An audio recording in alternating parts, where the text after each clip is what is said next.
This is the Wheel of Time Spoilers podcast. Your hosts are Seth Jacobson and Patrick Heiler. Chapter 9. Wolf Dreams, and our symbol is the dragon fang. Perrin returned to his room by the back way, and after a time Simeon came up with a covered tray. The cloth did not hold in the smells of roasted mutton, sweet beans, turnips, and freshly baked bread, but Perrin lay on his bed, staring at the whitewashed ceiling until the aromas grew cold. Images of Gnome threw his head over and over again. Gnome chewing at the wooden slats, Gnome running off into darkness. He tried to think of lock-making, of the careful quenching and shaping of the steel, but it did not work. Dragon Fang, because we encounter the Forsaken in the dream? And Rand. There's a Rand chapter, and Darkhounds.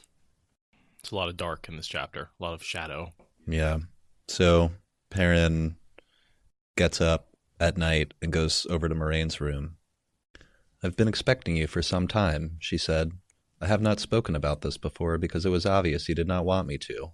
After tonight, though, what do you want to know?" "Is that what I can expect?" Perrin asks. "To end like that?" "Perhaps." He waited for more, but she only put pen and ink away in their small case. She has no idea. "Yeah, I know very little, Perrin. While searching for other answers among the books and manuscripts two friends keep for their researches, I found a copied fragment of a book from the Age of Legends. It spoke of situations like yours. That may be the only copy anywhere in the world, and it did not tell me much."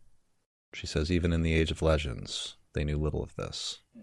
The author said some who talked to wolves lost themselves, and what was human was swallowed up by wolf. Some. Whether she meant 1 in 10, or 5, or 9, I do not know.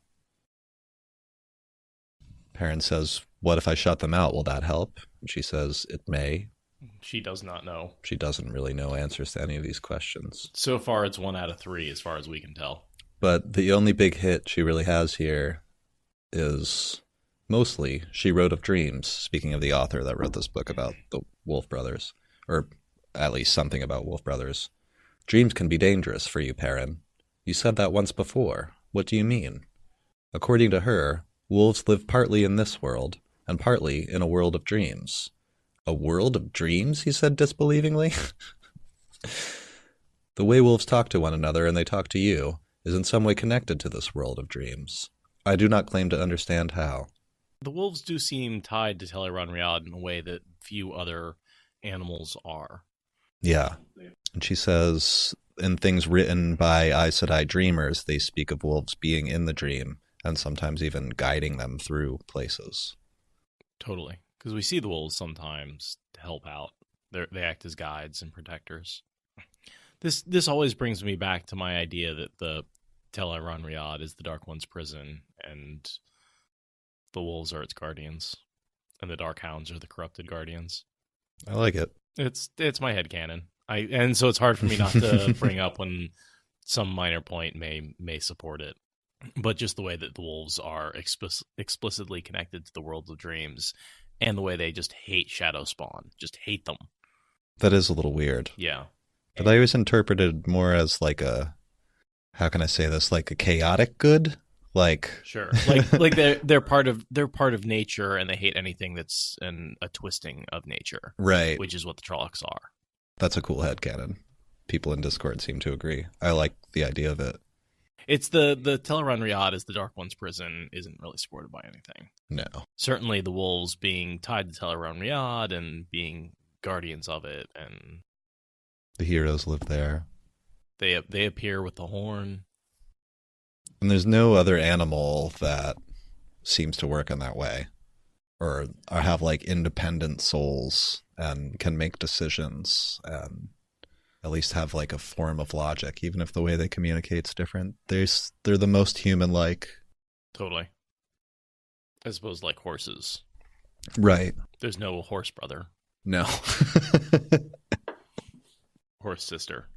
Yeah. And it's not like there's a world of dreams for each animal, because the wolves are in the same world of dreams that people are in.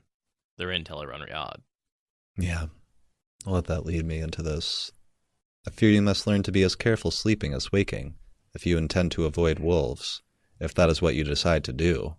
If that is what I decide, Moiraine, I will not end up like Gnome. I won't. She eyed him quizzically, shaking her head slowly. You speak as if you can make all your own choices, Perrin. You are a Ta'veren, remember? And I feel like trying to shut the wolves out entirely almost leaves you vulnerable to going completely feral. By not finding your balance, I feel like he's almost leaving himself open to falling off that cliff. And once he finds his balance, he's actually safer. And so the idea that, like, maybe shutting himself off from the wolves isn't a good idea. She goes on to say, perhaps knowing what Rand is, knowing how strongly Ta'veren he is, I have paid too little attention to the other 2 Ta'veren I found with him. 3 Ta'veren, in the same village, all born within weeks of one another? That is unheard of. Perhaps you and Matt have larger purposes in the pattern than you or I thought. Gee, you think, Moiraine? I often wonder if this is Robert Jordan sort of saying, yeah, I know I didn't really put them in the first 2 books, but this book is going to be all about And there's 3 main characters. Yeah. Sorry. just going to let you guys know this is what those books are about. Or 4, rather, because we've got to kind of glean at this point. Sure, and I think Nynaeve bumps it up to 5. Yeah. And then you start adding in Elaine and Avienda and Min and a few of the other main characters. I wonder how many perspectives people have counted. It's in the hundreds, right? Yes. I think it's at least over 100 different people. Okay. There's named characters. There's first-person perspectives. There's... first-person perspectives. Okay. I don't think that's in the hundreds. I'd say that's closer to at least like 50? 50 to 100. I should probably Google it because I bet it's like somewhere. Oh, totally. I think there's actually like one of the top posts on Reddit, and the Wheel of Time subreddit shows all the statistics on it. I'm just going to go there first. 15 books, 684 chapters, 10,173 pages, 4,410,036 words, 2,782 characters, 147 points of view. 147. That's kind of what I was expecting. That's higher than I thought. That's definitely more than I thought. Weight, 30 pounds. We're looking at the infographic of all the hardcovers together weigh 30 pounds? Mm-hmm. Okay. And he's got new spring on there, too. Shall we get back to the chapter? Right. Moiraine gives a little more of her just coldness. If I had to, yeah, I'd let you die tomorrow. Kind of. She says, if I can keep you whole, I will. I promise you that, Perrin. But I will not endanger the struggle against the shadow. You must know that, too. I feel like she's implying that if it's important to the pattern that you turn into a wolf, first of all, you will, and there's nothing anyone can do. But second of all, I'm not going to try to stop it. I'm nodding. Which is pretty cold. That's very cold. But when it comes to her quest, she's the ultimate blue. She doesn't let anything stop her. The quest is the most important thing in the world to her. Perrin responds, which is a good question, I guess. What have you not told me? And Moiraine responds, this was kind of a curious interaction. Do not presume too far, Perrin, she said coldly. Do not press me further than I think proper.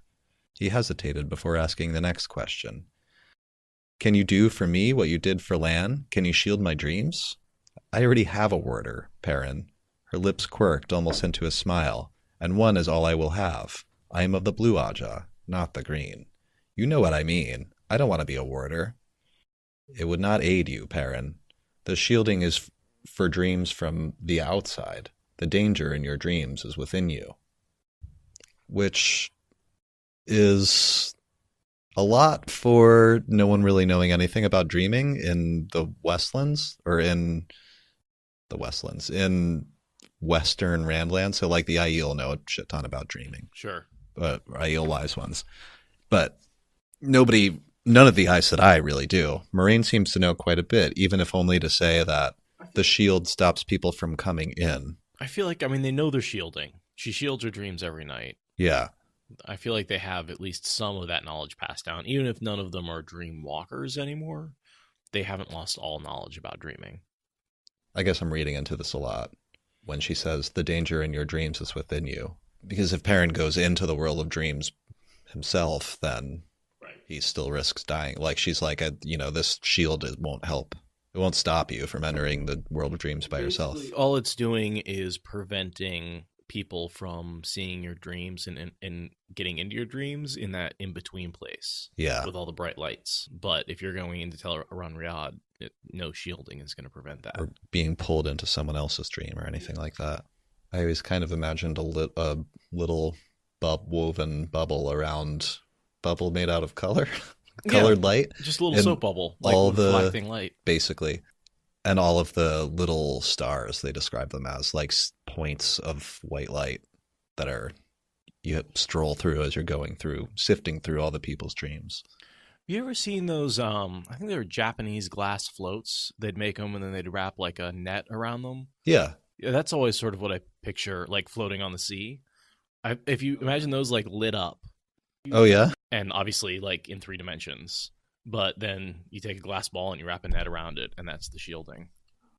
But except more of a tight weave. I pretty much imagine it as standing on the main deck of the Enterprise and like flying through space and all the stars flying by. That's the way I just realized I was doing that, and I never really thought of it that way before. Yeah, but I agree with that. But then as you get closer, each one of those balls of light is this like colorful glass ball, and the protected ones have a weave around them. Like a shield. Shield, yeah. Thinks about going to a city to keep the wolves away, and then goes to sleep. And he wakes up, or he doesn't wake up. He was in a long hallway, its high stone ceiling and walls glistening with damp and streaked by odd shadows. They lay in contorted strips, stopping as abruptly as they began. Too dark for the light between them. He had no idea where the light came from. Because he's in Tel'aran'rhiod. No, he said louder. This is a dream. I need to wake up. The hallway did not change. Here's my question. Is he in Tel'aran'rhiod? Is he in a dream shard? Is he in a nightmare? I think he's in Tel'aran'rhiod because he surprises Lanfear. She even says, "What are you doing here? Yeah. Get out. You'll ruin things you don't understand." But I don't know where this is or why he... Right. And that's the second part. So based on the clothing of the man and the way he talks, I think he's possibly Kyrianan. This is more than I can stand, the man said to himself, not to Perrin. He had an odd accent, quick and sharp. Could that be Kyrianan? Could it be something else? I don't know. I just kind of looked at you to see if you were getting anything out of that. Yeah, that's... Not only do I dream of peasants now, but foreign peasants from those clothes. Begone from my dreams, fellow. Who are you? Perrin asked. The man's eyebrows rose as if he were offended. Strips of shadow around them writhed. One detached from the ceiling at one end and drifted down to touch the strange man's head. It appeared to tangle in his hair. The man's eyes widened, and everything seemed to happen at once. The shadow jerked back to the ceiling, 10 feet overhead, trailing something pale. Wet drops splattered across Perrin's face. A bone-rattling shriek shattered the air. Frozen, Perrin stared at the bloody shape, wearing the man's clothes, screaming and thrashing on the floor. Unbidden, his eyes rose to the pale thing like an empty sack that dangled from the ceiling. Part of it was already absorbed by the black strip, but he had no trouble recognizing a human skin, apparently whole and unbroken. What is that? That's something left over from a nightmare living in Tel'aran'rhiod. Yeah. And they just stumbled into it. Hopper is talking to him before this? Well, he says run. You know, he's basically, you're in danger. Thinking at him. Hopper's not there, but he says, run, this is dangerous. And so, yeah, I mean, we hear about from the Aiel, the Dreamwalkers, that people can come into Tel'aran'rhiod by accident, and sometimes when they're having nightmares, the nightmares can continue to live long after the people have left. And so I assume that Perrin is just caught up in one of those, as well as one of these dreamers, this lord of possibly Tyr, possibly Kyrianan. We never really hear about a skinned body showing up anywhere. No. And the accent's not totally clear. And the long coat and the downturned boots, I'm also not sure about. So does the guy wake up with no skin? That's my assumption. Because he seems... I mean, he's a person. He seems like a real person in Tel'aran'rhiod. He just doesn't know where he is. Right. And he gets skinned by a nightmare and wakes up. Somebody finds his skinned body in a bed somewhere. That's messed up. Yeah. Also, him thrashing and screaming skinless on the ground as he dies, also pretty fucked up. Yeah. And of course, his blood covers Perrin. And so he gets splattered with blood, basically, in Tel'aran'rhiod. And it's real blood from a real guy somewhere in another city. Mm-hmm. And I'm assuming the reason that the sending from the wolves is faint is that it's coming from outside the nightmare. And Perrin starts yelling at the dream to change, because he knows that can happen, but he doesn't know what to do. And when he seems to start to get kind of stressed about it changing, it just switches the narration. Colorful tapestries hung along the walls between tall golden stands, holding dozens of candles that illuminated the white floor tiles, and a ceiling painted with fluffy clouds and fanciful birds in flight. Nothing moved but the flickering candle flames along the length of that hall. Danger. I'm skipping a bit. The sending was even fainter than before. Did he change places? Yeah. So he's in a new space now. Yeah. He moves himself. It looks to me, anyway. And then he gets the same sending again, but he says it's even fainter before, and more urgent, if that were possible. He came abreast of the first of the pointed white archways. It led into a huge room, apparently windowless, but furnished as ornately as any palace. The furniture all carved and gilded and inlaid with ivory. A woman stood in the middle of the room, frowning at a tattered manuscript lying open on a table. A black-haired, black-eyed, beautiful woman, clothed in white and silver. Even as he recognized her, so, Lanfear, right? Lanfear, totally. Even as he recognized her, she lifted her head and looked straight at him. Her eyes widened, in shock, in anger. You! What are you doing here? How did you... You'll ruin things you could not begin to imagine. So, I have a lot of questions, and not a lot of answers about this scene. Uh-huh. Where are they? You know, if this is Tel'aran'rhiod, what part of the real world is this reflecting? What is Lanfear doing? What would Perrin ruin? There's not a lot here. No. In the, paragraph. Yeah, one paragraph. And in this book, it's just everyone's going to tear. It seems to me like they're in a room, either underground or maybe in the stone. There's no windows, and the room is carved out of rock, but it's furnished I think they're... richly. I bet they're in the White Tower. They could be in the tower somewhere. Because we know Lanfear shows up in a short order where Matt is in the tower, when Matt gets healed. And that's where they just headed. So we're going right to those chapters after this chapter. So my assumption is Lanfear is in the White Tower doing something. Studying a tattered book. Yeah, who knows? But something Lanfear is interested in. And it could be a book from the real world or a book in the world of dreams. Although I would think that Lanfear would just go wherever she wanted.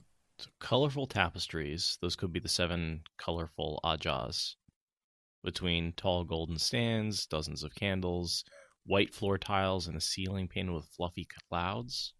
It sounds like the tower. It also could be a basement, is my thought, or totally underground. It could be a secret room in the White Tower. Mm-hmm. And if I had to make a nice looking room 40 feet underground, I'd probably paint it something like that, so you don't have to think about that you're...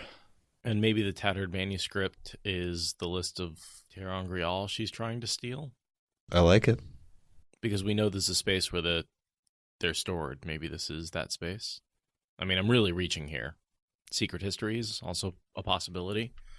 She's learning about the tower and its history. Yeah. The next part's crazy, too. I don't know what that is. I thought that was... Lanfear taking control of the dream? Well, it's a doorway. It's a gateway. The flat image appeared to turn sideways, becoming only a bright vertical line down the middle of blackness. The line flashed white and was gone, leaving only a dark, blacker than black. That sounds like a skimming gateway to me. It does sound like a gateway, but it's weird that it says, abruptly the space seemed to flatten, as if you were suddenly staring at a picture of a room. The flat image appeared to turn sideways. Yeah, I guess. It could just be a big gateway. And then the line flashed white and was gone, leaving only the dark, blacker than black. Just in front of Perrin's boots, the floor tiles came to an abrupt end. As he watched, the white edges dissolved into black, like sand washed away by water. He stepped back hastily. Did she cut a hole in the ground in her haste, making a gateway? Possibly Lanfear was maintaining it somehow. That's possible. It's also possible that they are in some sort of A dream shard? a dream shard, and that only her presence maintains it, and when she leaves, it starts to fall apart. I like that, because the place seems to start falling apart. And it would also mean, like, basically, what are you doing here? How did you get here? Right? She knows he can get into the world of dreams, but if she's in some weird, How did you get here? Here, this is a weird offshoot dream shard that she may be in. So I still think it's possibly a copy of the White Tower, but it might be her own dream shard that she's sort of more in control of. I'm nodding. I think that might be as good as we're going to get. Perrin steps back hastily, and he gets another sending. Run. Perrin turned, and Hopper was there, a big gray wolf, grizzled and scarred. You're dead. I saw you die, Perrin says. But Hopper says, you must not be here. We haven't talked a lot about Hopper's comeback appearance in this chapter, but I'm super happy he's back. Yeah, I feel like we kind of take it for granted. Yeah, we really did. We're just Foolish pup. Of course Hopper's alive in the Wolf Dream. We know that. You know that. Everybody knows that. Well, Hopper didn't die. He's in the Wolf Dream. But this is where Perrin learns that, especially with Moiraine's, the combination of Moiraine's, that the wolves are half in the Wolf Dream, or in the Wolf Dream, and half in the real world. You're like, oh, that's what's going on here. Yeah. Hopper calls this place a great danger, worse than all the Neverborn. Perrin says, how? I want to go, but how? Teeth bared, Hopper leaped for Perrin's throat. And that great danger makes me think he's caught in a collapsing dream shard, and that, like, if it collapsed, his soul would disappear with it. Yeah, or a place that's going to turn into nothing. Yeah. And then Perrin wakes up in his bed. Right. And he washes the blood of the man who was skinned off of his face. Because it's real. Because the man was actually skinned. With a strangled cry, Perrin sat up on the bed, hands going to his throat to hold in lifeblood, because he thought that Perrin thought that Hopper bit him. They met unbroken skin. He swallowed with relief, and in the next moment, his fingers touched a damp spot. Almost falling in his haste, he scrambled off the bed, stumbled to the washstand and seized the pitcher, splashed water everywhere as he filled the basin. The water turned pink as he washed his face, pink with the blood of that strangely dressed man. And he ends up going back to sleep, just having normal bad dreams. He opened the windows and didn't light a fire, so it's freezing in there. Right. He never shuts them. Oh yeah, it even mentions it here. A gust of wind whipped through the open window. Shivering in shirt and small clothes, he sat on the floor and leaned back against his bed. This should be uncomfortable enough, he thinks. Sourness tinged his thoughts, and worry and fear, and determination. I won't give in to this.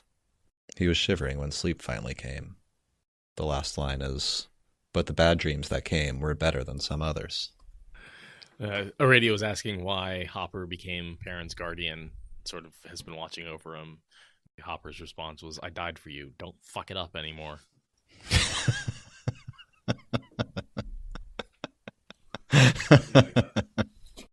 And then Rand's got about a page. When we do see Rand, we just see tiny little bits of him. Yeah. And this is his confrontation with the Darkhounds. Right. One of many. It seems like it's implied in here that he'd run into them before, and there are some coming after he kills this one. It's what made me think that the Darkhounds were initially what Perrin had been smelling, because they'd been after him for a while. It would make sense. Yeah. Rand huddled under the trees in the night, watching the heavy-shouldered black dog come nearer his hiding place. His side ached. The wound Moiraine could not quite heal, but he ignored it. The moon gave barely enough light for him to make out the dog, waist high, with its thick neck and massive head, and its teeth that seemed to shine like wet silver in the night. It sniffed the air and trotted toward him. Closer, he thought. Come closer. No warning for your master this time. This time? That means last time there was a warning for his master? Mm-hmm. So that means he was probably pursued by Baalzamon? Or I don't know. Maybe one escaped. That makes sense. So you could theoretically use Darkhounds as scouts, too. The power filled him. Something leaped from his outstretched hands. He was not sure what it was. A bar of white light, solid as steel. Liquid fire. For an instant, in the middle of that something, the dog seemed to become transparent, and then it was gone. Balefire. Yep. Is this the first mention of Balefire? It is. I believe so. I've speculated before that some stuff could have been Balefire, but I think not. I think because we never have seen this the after effect that's distinct, as opposed to times when we think that like Rand was just hurling like Saidin in a literal sense, like at the Eye of the World, and some other stuff that I thought looked like Balefire, but probably wasn't because it didn't have the flicker. The after image. The like afterglow on an old TV set that you left on too long. Right. Combined with the like inverting of colors. That's also something I don't think we've seen before. Yeah. But yeah, he just calls these all dogs, but I'm assuming, I think they're all Darkhounds. Yeah, I assume so. But he just calls them dogs throughout this chapter. Have to wonder just for a minute if they're actual real dogs. And he's just a little crazy. He says he can barely make it out in the night. I'm just assuming he doesn't know the word Darkhound yet. I think so. 'Cause he laughs in relief that the power actually came to him. And then he does think there had been other dogs this night. Yeah, and I assume this is the same night as it just was for Perrin. That's right. Rand wakes up in the middle of the night, leaves the village, and travels for not terribly long because the party arrives at dawn. That's looking for him. Sure. So I figure a handful of hours, whatever. And then Perrin and Moiraine have their day, and as Perrin's going to sleep, this is what's happening to Rand at the same time. Right. Agree with that. Okay. I also noticed that his side aches, and I wonder if that, we speculated that it had more to do with his exposure to the taint and the shadow than it had to do with necessarily physical exertion. And so I wonder if because these are Darkhounds that are clearly tainted with the Dark One, that's what's causing his side to ache. What is he riding? He's riding, right? He's riding at this point, yeah. He still has his horse because they find his horse dead later. That's right. It doesn't mention his horse here, but it just says that he's hiding somewhere. The one power pulsed in him, and his stomach twisted with the Dark One's taint on Saidin. Wanted to empty itself. Sweat beaded on his face, despite the cold night wind, and his mouth tasted full of sickness. He wanted to lie down and die. He wanted Nynaeve to give him some of her medicines, or Moiraine to heal him, or something. Anything to stop the sick feeling that was suffocating him. But Saidin flooded him with life, too. Life and energy and awareness, larded through the illness. Life without Saidin was a pale copy. Anything else was a wan imitation. Pretty good description of using the power, the glory and the taint and the good and the bad. Yeah. Like bees to honey and flies to shit. I remember when I first started reading this series, I really liked that the hero character had this incredible handicap. I guess you wouldn't call it that. What do we call it? Like this terrible thing to get over where there's like delicious Saidin that brings awareness and clearness and healing and life, but if you use it, you get sick, and you don't get unsick. You just add to your thing, and eventually there's a price to pay for power. Yeah, and I like that. There's a really powerful check on Rand, and I also really like this kind of weird, alluring, but like it sickens him, but it's also alluring, and the like sort of quality that it made it seem like addiction to me. Mm-hmm. Like, this is disgusting. Why do I keep doing this? And then he does it over and over. Right. And he has to pay the price. And that's his life falling apart and slowly going insane. And yeah, I mean, losing his mind. I think there's a lot of parallels to heroin. That's what I saw. Yeah. When I first picked this up, I was like, whoa, this is dark and weird. And to get meta on you, we know that Jordan was in Nam, where heroin was an issue. Yeah. I dig it. Not going to infer anything about his own drug use, but certainly he saw people who were using. Yeah, I've never heard anyone talk about that, but that's sort of how I picture his emotional state around Saidin is certainly. And when he was writing these first couple of books, it was like, what, the mid-'80s? Yeah. When he probably would have started drafting things. He said he planned things out for a decade. That's when drugs really exploded. Yeah. Well, I mean, not that they weren't around before, but like by the late 80s, crack. Like things changed, and just the availability and.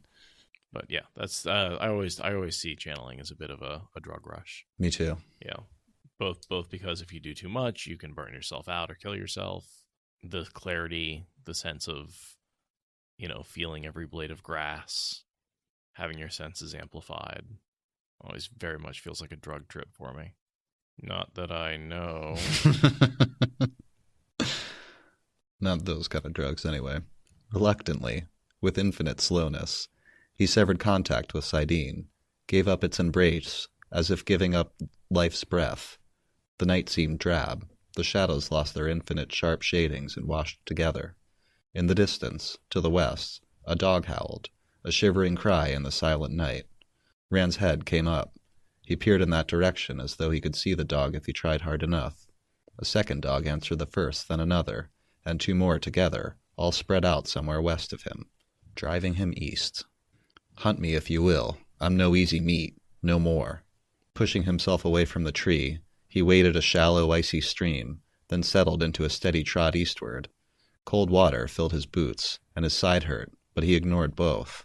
The night was quiet again behind him, but he ignored that too. Driving him east towards Tyr. Yep. They want him to go towards Tyr. Hunt me. I can hunt too. I am no easy meat. Last person that said that was Ingtar. I noticed. I was looking for that. I couldn't find it. That was an Ingtar saying. Yeah, nice. Yeah. When I was like, it sounded so familiar, but I couldn't figure out where. Ingtar, Hurin, Rand, Matt, and Perrin. 5 will ride forth. Yeah, bust into where the dagger and the horn is. Matt runs up and grabs the dagger, and then like sheets fall or something, or the paper walls fall, and right. and there's all the soldiers, and one just walks forward after Turok says like take their stuff that they just picked up, and Matt slices his hand, and the guy like screams, and there's this dramatic thing where he turns black and shrivels, and then Ingtar says, "You see, we're no easy meat." Yeah, nice, good callback. That's I don't know. Maybe I like that scene a lot. No, it's a great scene. Yeah. And I knew it was a great scene. I just couldn't remember. I did a search through. I searched The Dragon Reborn for that phrase, and it only comes up once. Yeah, but I didn't go back to Great Hunt. Yeah. Yeah, I always really liked it because I imagine this quiet room where they're like whispering to each other and like sneaking through on like soft padded carpet, so even boots are like soft. And Matt picks it up and he's like, "This is it," and then these like things drop. And Turok has a couple of lines, and then a guy quietly walks up. I just imagine this silence, and then like this shrieking. It's very Jabba the screaming Hutt's palace. Bit. When they walk in, and they're like, she's sneaking Han out, and she's got him on the shoulder, and they're like all quiet, and then like the walls drop, and it's Jabba the Hutt and his whole crew are going, "Ah, we got you!" And like, how were you quiet all that time? You're fucking loud as hell. There's no way you all were silent all night. And then Luke shows up and cuts some people, just like in that scene. Luke cuts a bitch. That's when he gets thrown into the pit and kills the big monster. Oh, right. What's that called, guys? Nerds? I'm thinking of the execution scene where he escapes. Ragnarok. I want to call it the Ragnarok, but that's just because I watched Thor Ragnarok lately. It's the Sarlacc. That's the thing in the ground with the teeth. Rancor. That's what it is.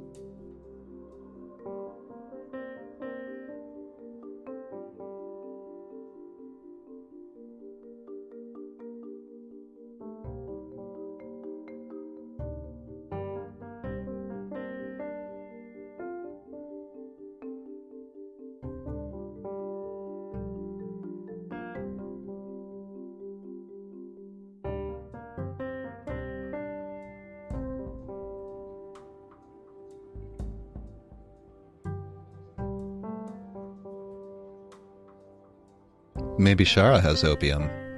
I mean, we know they have tobacco. We know they have coffee. We know they have tea. There's a bit of a headcanon that happens in the Discord where people insist that Two Rivers Tabac is not tobacco. Sure, it's marijuana. Smoke your pipe and meet the Green Man. I usually meet the Green Man in order to acquire the Two Rivers tobacco. He was a sketchy dude who lives down the street. Green Man? Is that guy with dreadlocks that hangs out in Union Square? You never know where he's going to be, but he's always where he needs to be, man.